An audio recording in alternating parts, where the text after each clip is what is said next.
आज देखा पाइबे आज बीना को नाग देवता चट मारिदेवे। हाँ दर्शक बंधु आउ इे माधवी विक्रम को कहूथिबो बिकु किछि करि पारिबोनी से गौरी मो विरुद्ध रे ता पाखरे की प्रमाण अछि।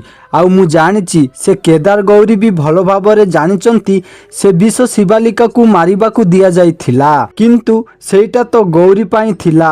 आउ मते छाड़ी गौरी को मारिबा पाई केही भी चेष्टा करि पारिबे नाही।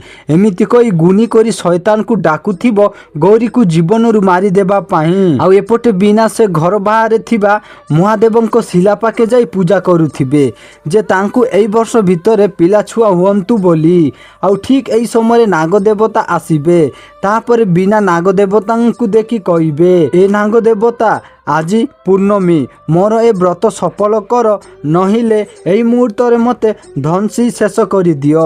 आउ एपटे गौरी बीना को देखुथिबे तापर नागदेवता बीनार मुंडो पाके जाई रही जिबे। तो दर्शक बंधु एबे कोन नागदेवता बीना को ध्वंस करिवे ना आशीर्वाद देबे कमेंट करी जणांतु।